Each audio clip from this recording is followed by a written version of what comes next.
नमस्कार दोस्तों। पाथर पूजे हरी मिले तो मैं पूजू पहाड़, ताते तो ये चक्की भली पूज खाए संसार। कांकर पत्थर जोड़ के मस्जिद लई बनाए, ता फिर मुल्ला बांग देत क्या बहरा हुआ खुदा है। धार्मिक पाखंड के विरोध में इस तरह की वाणियां पहचान है उस संत की जो अध्यात्म का आधार है, जिनकी वाणी के बिना सब संत समागम अधूरे होते हैं। हम बात कर रहे हैं कबीर जी की, काशी वाले उसी धानक कबीर की जिनकी महिमा सभी धर्म ग्रंथ करते हैं। कबीर जी ने हर प्रकार के धार्मिक सामाजिक पाखंड का अपनी मार्मिक वाणियों द्वारा घोर विरोध किया और हमें ज्ञान देने का अटल प्रयास किया। वेद पढ़े पर भेद न जाने, बाँचे प्राण 18, पत्थर की पूजा करें भूल गए सिरजनहारा। कबीर जी कहते हैं, गला काट विस्मिल करें वे काफिर बेपूजम, और काफिर बता वही अपना कुकर न सूजम। इसी तरह जात पात के ऊपर भी कबीर जी ने अपनी अमर वाणी बोली है।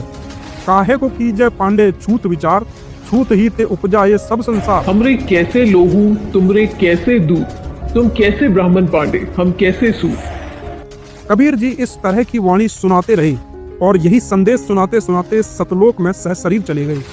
और कबीर साहब जी जाते जाते भी 120 वर्ष की आयु में ऐसी भ्रांति को दूर कर गए जो उस समय पंडितों ने फैला रखी। उस समय हिंदू धर्म गुरुओं पंडितों ने एक प्रथा बना रखी थी कि जो व्यक्ति काशी में प्राण त्यागता है उसे स्वर्ग प्राप्त होता है, तथा जो मगहर में मृत्यु को प्राप्त होता है वह गधा बनता है। कारण यह बताया जाता था कि मगहर नगर में शिव जी के श्राप से श्रापित था। वहाँ की आमी नदी शिव जी के श्राप से सूख गई थी। यह धर्म गुरुओं का मनमाना आचरण बताते हैं। पूर्ण परमात्मा कबीर साहब जी कहते हैं, भूमि भरोसे बूढ़ ही कल्पत है दहुदीन, सबका सदगुरु कुल धनी मगहर इस वाणी में बड़ी कबीर साहब जी समझाते हैं कि मनुष्य स्वर्ग जाएगा या नरक, यह मनुष्य की कर्म आधार से निर्धारित होता है। परमात्मा कबीर साहब जी कहते हैं कि भक्ति करनी चाहिए। भक्ति नहीं करने वाला व्यक्ति दुनिया की किसी भी जगह मृत्यु को प्राप्त हो उसे नरक ही प्राप्त होगा। मुक्ति खेत मथुरापुरी वहाँ कीना कृष्ण की लोल, कंस केसी चानौर से वहाँ फिरते डामाडोल। परमात्मा कहते हैं कि मथुरा जिसे आप लोग मुक्ति का धाम बताते हो, क्योंकि वहाँ श्री कृष्ण जी ने लड़ाई की थी, लेकिन उसी मुक्ति धाम में कंस केसी चानौर की दुर्गति से मृत्यु हुई। परमात्मा कहते हैं कि स्वर्ग नरक कर्म आधार से प्राप्त होते हैं, किसी जगह विशेष पर मरने से नहीं।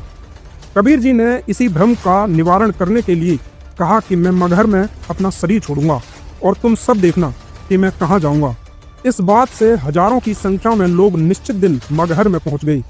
कबीर जी ने कहा कि मैं बहते पानी में स्नान करूंगा।